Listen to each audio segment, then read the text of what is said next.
Hola, hola, ¿qué tal? Bendiciones en este domingo, segundo domingo del tiempo de Cuaresma, domingo 13 de marzo. El itinerario cuaresmal, si lo vemos de una manera gráfica, la podemos ver como un rompecabezas.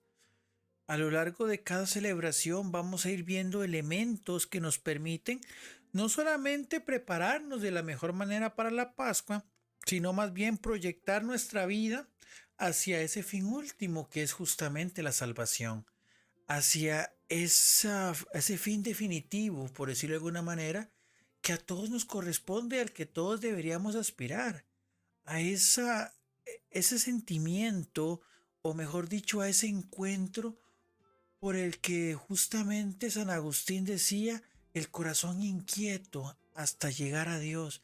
Nuestra alma estará inquieta, nuestro corazón estará inquieto hasta que nos encontremos con Dios, porque fuimos hechos por Dios para Dios. Entonces, en esta primera celebración, que era la del miércoles de ceniza, pues nos recordaba la necesidad de la conversión y sobre todo tres prácticas que nos serían de mucha utilidad durante estos 40 días y que no deberíamos descuidar dentro de nuestra vida cristiana, porque nos ayudan a purificarnos y sobre todo a acercarnos a Dios, tanto de una manera vertical en la oración y todo esto, buscando siempre a Dios, sino de manera horizontal, porque también en los hermanos está Dios. Entonces, en el tema de la ayuda, en el tema pues justamente de la abstinencia y el ayuno como signos de amarre con Dios, pero sobre todo de solidaridad con el hermano, pues ahí vamos viendo cómo el camino cuaresma nos conduce hacia esa limpieza de corazón. El domingo pasado, que era el primer domingo de Cuaresma, pues teníamos un encuentro y una reflexión sobre una realidad muy propia del ser humano. Mientras el ser humano esté buscando a Dios, el demonio buscará la manera de alejarlo y siempre pondrá sus trampas que conocemos como tentaciones. El alma que busca a Dios no está exenta de las tentaciones y siempre pondrá, tal como lo puso desde aquel relato que encontramos en el Génesis, siempre pondrá esa fruta, siempre pondrá esa trampa que en primera instancia resulta apetitosa, que resulta atrayente y que hará como en su momento ocurrió con Adán y Eva, que terminen haciendo aquello que Dios les ha pedido que no se haga. Terminarán pensando primero ellos en su propia vanidad antes del gran amor que Dios ha tenido con nosotros.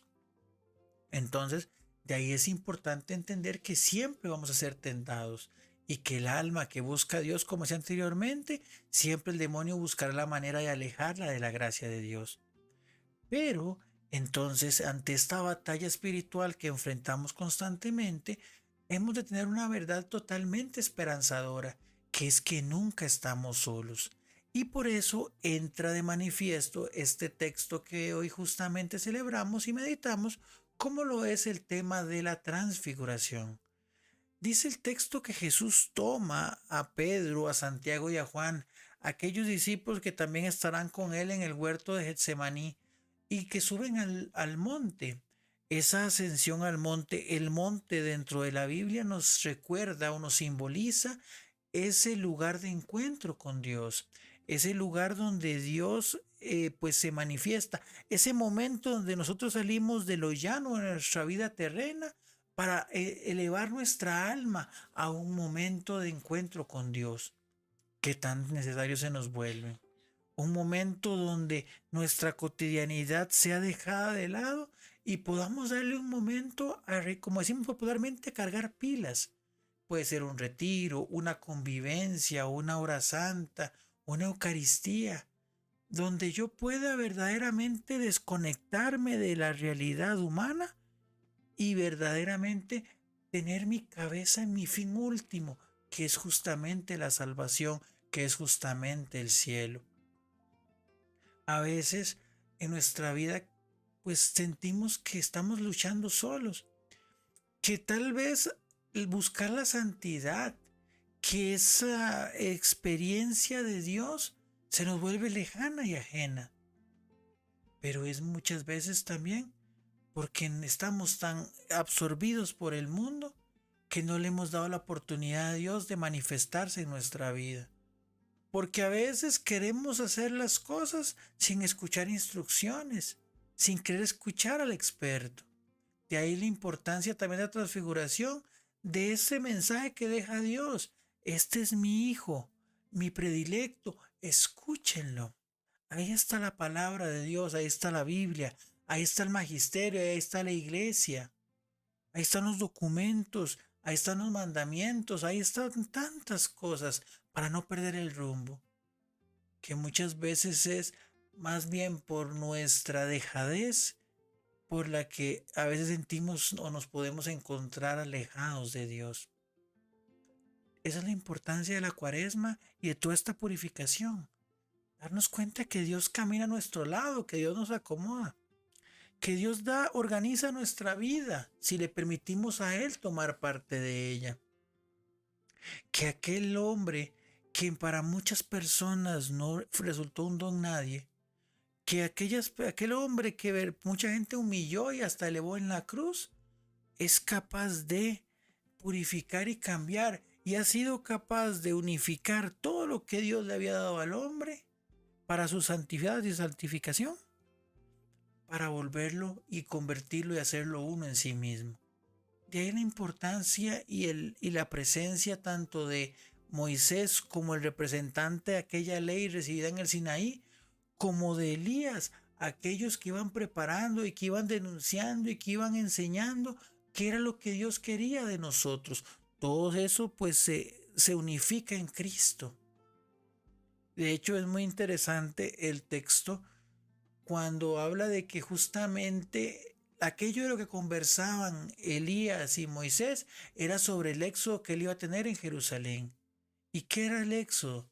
Aquella liberación sostenida en el sacrificio de aquel cordero, sin mancha, sin pecado, quien voluntariamente, sin poner ningún tipo de resistencia, daba la vida y que por su sangre iban a ser lavados todos los pecados y que iba a ser liberada toda la ciudad de la esclavitud de Egipto.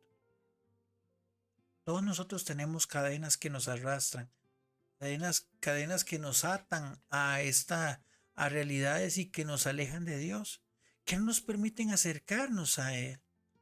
Bueno, ahorita durante la cuaresma preparamos esa Pascua que nos permite liberarnos de esas cadenas y verdaderamente encontrar nuestra tierra prometida, como lo es el cielo.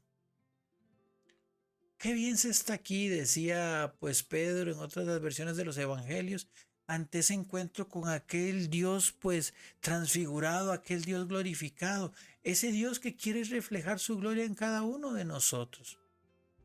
Bueno, no nos hagamos ciegos a esa gloria y dispongamos nuestra vida para poder llenarnos de esa luz que Dios refleja. De manera que cuando descendamos de la montaña en la que nos hemos encontrado con Dios, podamos llevar a nuestra cotidianidad toda la gracia y todas las bendiciones que Dios nos regala cada día. Como decía, o parafraseando y modificando un poco las palabras de aquel gran artista como lo era Facundo Cabral, nosotros no estamos en este aspecto deprimidos. No estamos encadenados, no estamos tristes, no estamos desamparados. Lo que estamos es distraídos, distraídos del gran amor que Dios nos ha regalado al punto de dar hasta su vida por nosotros. Como decía la canción de Martín Valverde, miremos la cruz y ahí nos daremos cuenta de que si hay algo que Dios ha tenido hacia nosotros, es amor, al punto hasta de ni siquiera reservarse su propio Hijo. Así como Cristo tuvo este momento de transfiguración y tuvo que ascender al monte para poder reflejar la gloria de Dios, así también tuvo que subir al Calvario. Entonces nosotros pues también ascendamos al Calvario que a veces tenemos que enfrentar y muriendo al hombre viejo, muriendo al hombre cargado de pecados, muriendo al hombre lleno de defectos, podamos resucitar al final de la Pascua a un hombre nuevo, a un hombre lleno de la gracia de Dios. Para poder contemplar su gloria, es necesario que también busquemos también el mismo camino que Él nos ha marcado. Bendiciones y feliz domingo.